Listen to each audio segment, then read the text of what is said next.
The imperial court of Verendus Prime fell silent as Emperor Calden the Mighty addressed his 3 daughters. Thomas Hayes stood at the chamber's edge, his human frame dwarfed by the towering architecture designed for beings twice his height. The whispers had already begun among the courtiers, those cruel murmurs that followed him through every corridor of this alien palace. Unclean? They hissed in their melodic tongue. Primitive. Soft-skinned vermin. Thomas kept his eyes forward, jaw set. 6 months ago, he had been a xenobiologist on a research vessel. Then the Verendus Empire had absorbed humanity's frontier colonies, and through a series of diplomatic accidents and bureaucratic tangles, he had become a ward of the Emperor himself. Protection, they called it. Imprisonment felt more accurate. Princess Lyra, the eldest, stood with her crystalline skin, catching the light of 3 suns streaming through vaulted windows. Her sisters flanked her, Myra with her warrior's build, and young Neve, whose scholarly reputation preceded her throughout the known galaxies. All 3 possessed the trademark features of their species. The Verendus, towering height, luminescent skin that shifted colors with emotion, and eyes like liquid mercury. All 3 were currently glowing a furious red. Father, Lyra's voice carried the weight of centuries of royal authority. You cannot be serious. Emperor Calden's own skin darkened to a stormy purple. I am entirely serious. The human has saved my life. A debt must be honored according to our oldest laws. Thomas remembered that night vividly. The Emperor's own guards had been compromised by an assassination plot. Only Thomas, overlooked and underestimated, had noticed the poison in the ceremonial cup. His warning had seemed laughable at first, a small human daring to interrupt a sacred ritual. But the Emperor had paused, had the wine tested, and 3 guards had died screaming when their treachery was revealed. Then grant him lands, Mira argued, her warrior's pragmatism showing. Wealth, a title. But marriage to one of us? The other houses will revolt. The priesthood will call it blasphemy. Let them try. Calden's voice boomed across the chamber. Our house has ruled for 3,000 years because we honor our debts and our laws, no matter how inconvenient. The human performed a service no amount of gold can repay. He saved not just my life, but the stability of our entire empire. The ancient law is clear. Such a debt can only be satisfied by union with my family. Neve, the youngest, spoke for the first time. Her voice was softer, but no less cutting. He cannot even survive in our atmosphere without assistance. Look at him, Father. He wears a respirator like some deep-sea creature pulled from the abyss. How can any of us bond with something so fragile? Thomas touched the sleek device fitted across his nose and mouth. She was right. The Verendus atmosphere had too much nitrogen, not enough oxygen. Without the respirator, he would suffocate in minutes. Just another way he did not belong in this glittering court of giants. The human has a name. The Emperor's rebuke was gentle but firm. Thomas Hayes, and you will use it. Furthermore, I am not commanding all 3 of you to marry him. I am giving him the choice of one. He has 3 days to decide. You have 3 days to make your case to him, should you wish to influence his choice. Or you may spend those days in sullen rebellion. The choice is yours. With that, the Emperor departed, his royal guard falling in behind him. The 3 princesses turned as one to stare at Thomas. The weight of their collective gaze made him want to shrink further into the shadows, but he held his ground. He had faced down charging fauna on hostile worlds. He could face 3 angry princesses, probably.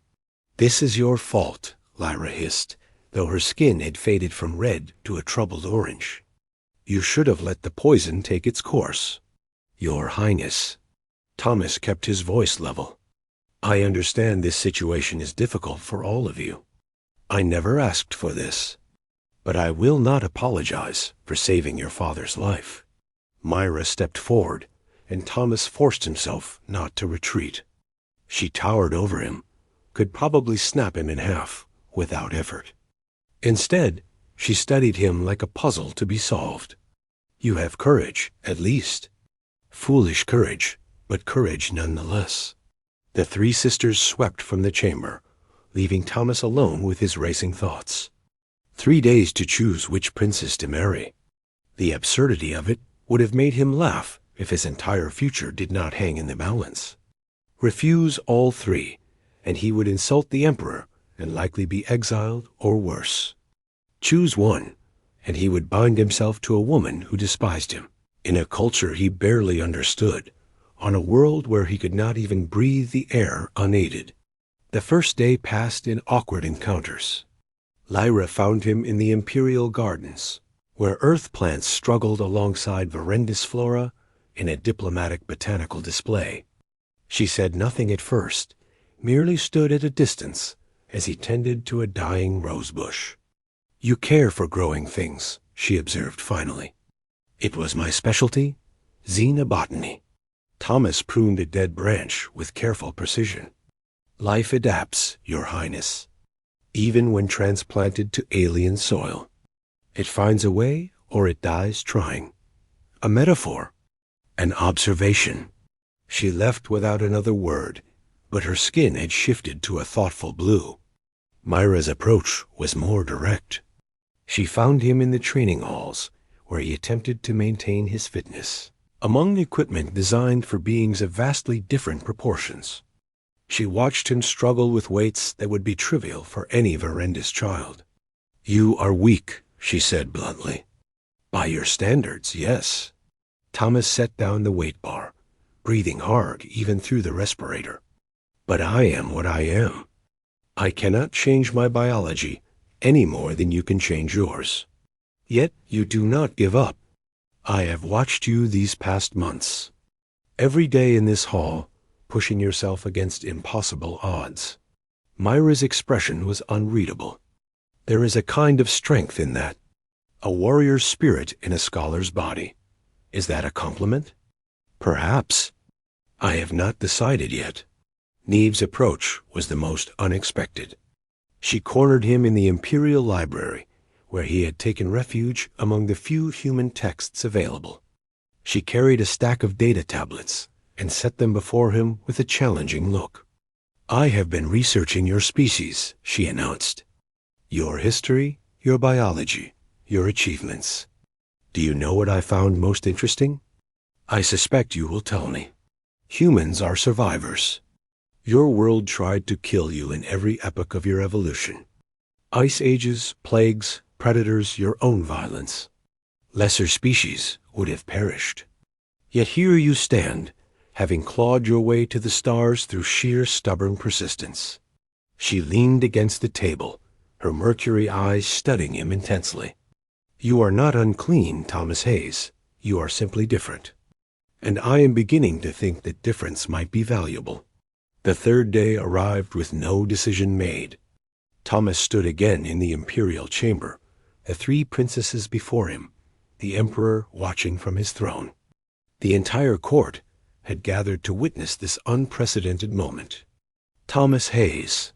Calden's voice filled the vast space. "Have you made your choice?" Thomas looked at each princess in turn. Lyra, who understood the burden of duty and adaptation. Mira, who recognized strength in unexpected forms.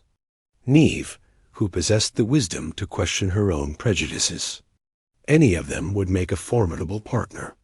All of them had shown him more respect in 3 days than the entire court had shown in 6 months.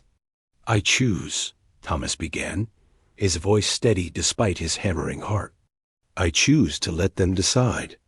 If any of these women can see past what I am to who I am, if any of them believes this union could be more than just satisfying a debt, then I will gladly accept. But I will not force myself upon someone who sees me only as an obligation or an embarrassment." Silence fell across the chamber. The emperor's skin cycled through several colors before settling on an approving gold. The three princesses looked at each other, something unspoken passing between them. Neve stepped forward first. I will take him. We will share him, Lyra corrected, moving to stand beside her youngest sister. If he agrees. A human married to all three of us sends a stronger message than a single union.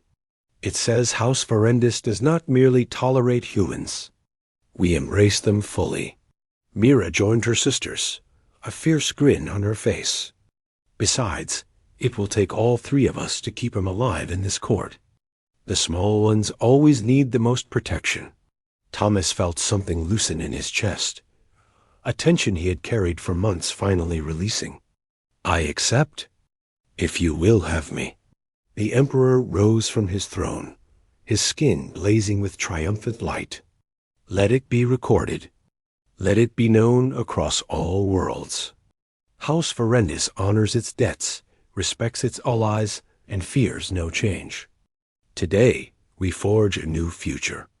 As the court erupted in shocked murmurs and heated debate, Thomas found himself surrounded by his three new wives.